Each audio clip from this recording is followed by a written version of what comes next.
নমস্কার বন্ধুরা, welcome to SN news. তো বন্ধুরা, এই ভিডিওতে আমরা আলোচনা করতে চলেছি ইন্ডিয়ান ফুটবল রিলেটেড বেশ কিছু গুরুত্বপূর্ণ ট্রান্সফার আপডেট। তাই পুরো ভিডিওটি শেষ পর্যন্ত দেখার অনুরোধ রইল। তো বন্ধুরা, মোহনবাগানে কিন্তু প্রথম ম্যাচেই ধাক্কা খেলো ভবানীপুরের কাছে। 1-1 গোলে ড্র করে মাঠ ছাড়লো মোহনবাগানের খেলোয়াড়রা। মাত্র 7 মিনিটের মাথায় শিবাজিৎ সিং এর করা একটি অসাধারণ গোলে মোহনবাগান এগিয়ে গেলেও 27 মিনিটের মাথায় ভবানীপুরের হয়ে কিন্তু গোল শোধ করে দেন জিতেন মুর্মু। তারপর কিন্তু একটার পর একটা অ্যাটাক করা গেলেও মোহনবাগান ও ভবানীপুর কোনো দলই গোলের মুখ খুলতে পারেনি। তো প্রথম ম্যাচে কিন্তু ধাক্কা খেতে হলো মোহনবাগানকে। তো এরপর আমরা যদি ট্রান্সফার আপডেটের দিকে যাই, তো সেখানে কিন্তু আমরা যদি প্রথমে ইস্টবেঙ্গলকে নিয়ে একটু কথা বলি, তো ইস্টবেঙ্গলের সঙ্গে আইএসএল এর পরিচিত একজন বাঙালি মুখ প্রণয় হালদারের লিঙ্ক আপের খবর বেরিয়ে আসছে। তো এবার দেখো, ইস্টবেঙ্গলে যেহেতু একজন ডিফেন্সিভ মিডফিল্ডারের দরকার, তাই তারা প্রণয় হালদারের সঙ্গেও একটা প্রাথমিক পর্যায়ে কথাবার্তা চালাচ্ছে বলে একটা আপডেট বেরিয়ে আসছে। তো প্রণয় হালদার কিন্তু আইএসএল এ অনেক বছর ধরেই খেলছে, একাধিক ক্লাবের হয়ে খেলার অভিজ্ঞতাও রয়েছে। তো ভালো একজন ডিফেন্সিভ মিডফিল্ডার কিন্তু প্রণয়, কিন্তু প্রবলেমটা অন্য জায়গায়। সে প্রচুর চোট আঘাতে ভোগে, তাই তাকে নিয়ে প্ল্যানিং করাটা ইস্টবেঙ্গলের কাছে কিন্তু একটু রিস্কি হয়ে যেতে পারে। আর এই নিয়ে তোমাদের মন্তব্য অবশ্যই কমেন্টে জানিও। এরপর তোমাদের যে আপডেটটা দেবো সেটা হচ্ছে আলবার্টো রদ্রিগেজকে নিয়ে। তো আলবার্টো রদ্রিগেজকে নিয়ে কিন্তু অনেক জায়গা থেকে অনেক খবর বেরিয়ে আসছে। কোথাও থেকে বলা হচ্ছে সে মোহনবাগানে 100% কনফার্ম, আবার কোথাও থেকে বলা হচ্ছে সে পার্সিভের সাথে নাকি কন্টিনিউ করতে চলেছে।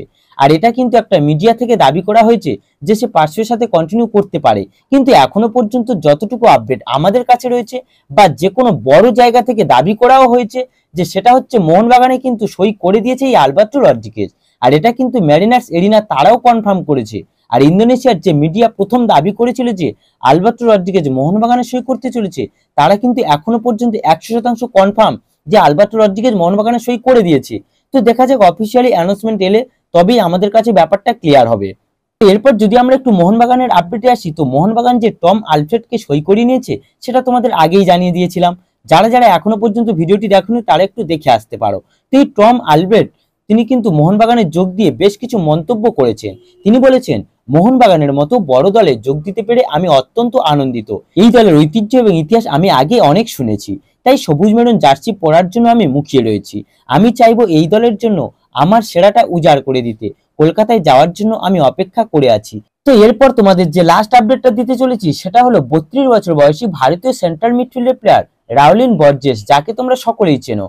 তো এই রাউলিন বর্জেস তিনি কিন্তু মুম্বাই সিটি থেকে লোন ডিলের মাধ্যমে গত সিজনে এফসি গোয়াতে যোগ দিয়েছিলেন। তো এই মুহূর্তে তার কিন্তু সেই লোন ডিলের মেয়াদ শেষ হয়ে গেছে এবং যে আপডেট রয়েছে মুম্বাই সিটি থেকে পার্মানেন্ট ডিলে কিন্তু এই রাউলিন বর্জেসকে নিজেদের দলে নিতে চলেছে এফসি গোয়া, এবং সেটা 2027 সাল পর্যন্ত, এবং ডিলও ডান করে ফেলেছে তারা। তো গাইস, এই ভিডিওতে এই আপডেটগুলি জানানোর ছিল। যদি ভিডিওটি ভালো লেগে থাকে তাহলে অবশ্যই লাইক ও সাবস্ক্রাইব করে দিও।